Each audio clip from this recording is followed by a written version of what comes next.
You want some chicken? It's time for a review. Shane Thomas, 92. I'm sorry, I don't know what I'm doing. So, Shane Thomas, Oklahoma City hip-hopper, was shown this dude via the homeboy Bruce Wayne, which, by the way, download his new EP on a serious note. It's available on SoundCloud. Your boy made 3 of the beats on there. But Shane Thomas, shown to me by Brew, thought the dude was pretty decent. Talked about how 92 was something you needed to check out on a video I did a couple weeks ago. Befriended Shane Thomas on Twitter because I really want to make a production for him. Dude is pretty cool. Very humble. Nice to talk to. And he insisted that I review the thing, even though I really didn't want to. So here we go. 92 is an 8-track EP. We've got a few producers on this thing. We got someone named Rocket Beats, Akeem, TM the producer, but at least half of this, the majority of this EP, featuring productions from a beat maker who I am, if I'm not mistaken, is also in Oklahoma City, Austin Beats, who is someone that I heard about a few years ago and actually heard a lot of potential in his production, and there are some decent beats on this thing from him. The beats on this, you know, they're not just outright bangers, they're not too bassy, they're not too in your face. For the most part, the productions on this thing, they're a little bit more wavy, they're a little bit chilled.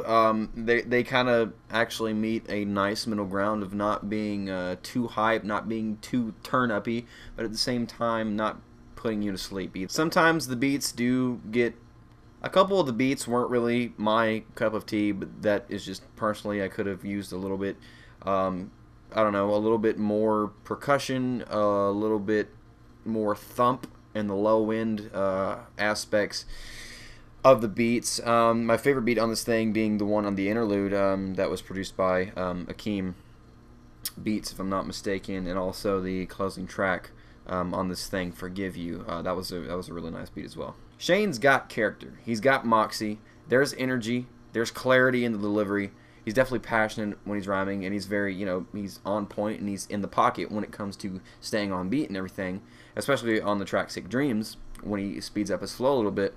But where it just lacked for me is I didn't feel like there was, at least for the first half of this album, I didn't feel like he really looked into himself or told his story enough. I felt like it was just very generic, kind of rolling through the city, I'm a rapper and I'm rapping kind of lines. Again, I'm just saying that about like the first half of the album. I feel like where this thing really picks up is on the track Sick Dreams, and with Sick Dreams and Reaper and Forgive You, I got more of that, you know, personal struggle and relaying his own story that I was longing for and kind of thirsty for on the first 3 or 4 tracks of the project.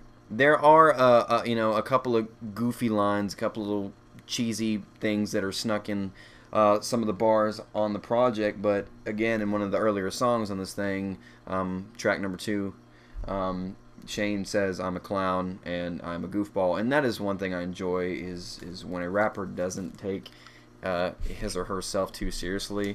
You know, it's about having fun.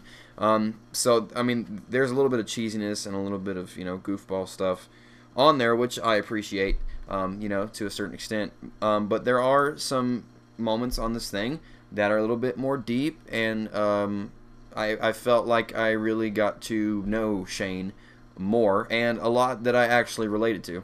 The first line that really stuck out to me, that made me raise an eyebrow and start paying attention, was "The devil's work ain't working," which, as a Mormon, I love that line, thank you. And also another one, I never touched the Bible, so I guess I won't see the scenery.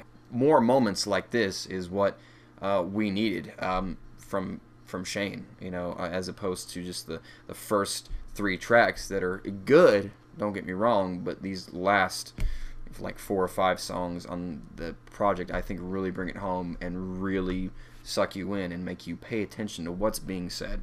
hands down, favorite lines from this project coming from the closing track, Forgive You. I've referenced this track a few times, but I really do think as far as concept and as far as meaning go, this song, I guess alongside Reaper, is the deepest thing we have, and this is the best track on the EP. At least for me, this is a song I got the biggest connection from, just talking about forgiving those that have wronged you. When he talks about going through when his parents split up, and also apparently there's a love interest here, and he referenced wanting to end his life over this love interest in track number 7. And dude, let me tell you, been there, done that. I understand what you're saying. And then where he talks about, when I was with you, I thought I was my happiest, but now I see you with another man, and that's cool. I won't mess up your happiness. Keep on pushing, attitude of a champion. It was something in that vein. I'm paraphrasing, of course. But that, to me, that was where I identify with this mixtape and went, okay, Shane has got something to say. He's got a voice. One love interest and suicide and theology. I mean, that to me, I went, oh wow, I have more in common with him, and relating to the song made me really get into the music. And you know, that's something I really wasn't doing for the first 3 tracks. I hate to keep saying that, but really I just felt like it took a few songs to really get the momentum going on the EP. Another thing is just in the first 3 tracks we have clips from voicemails, which on the first track I think definitely works, even though the first track is just to me kind of a bland, although the voicemail clips go well with that song. But on the second song we have another voicemail or phone conversation clip, and then on the third song when we hear his end of a phone call conversation before he starts recording, I felt like there's too much phone call and voicemail referencing. Like I think it probably was only needed on 1 track as opposed to the first 3 back to back. But some more positives about this album. For an independent release, especially from an Oklahoma City rapper, which a lot of them are lackluster, no offense, this thing is very coherent. I feel like somewhat of a story was being told.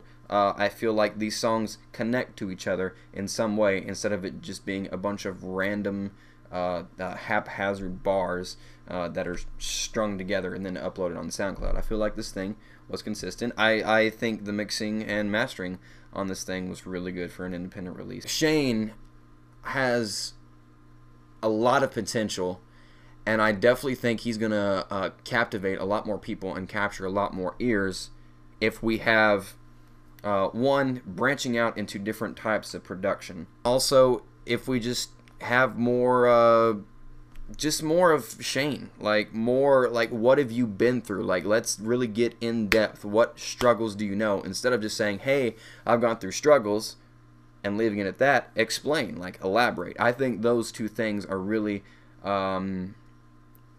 gonna get you a bigger fan base. I mean, and not that you don't already have a big one. I have no doubt that you do, because you're a talented dude.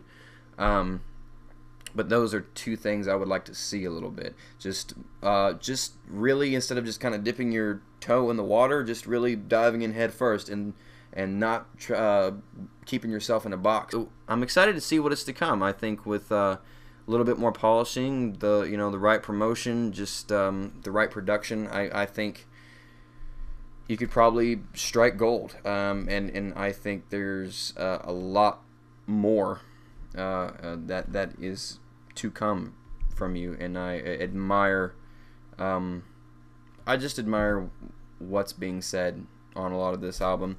Again, there are some fuddy-duddy moments for me. That's just me personally. I think people who kind of just want some rap to like just chill to, cruise to, smoke to, if that's what you do, I think they'll derive more pleasure from it than off the first half of the album than I did.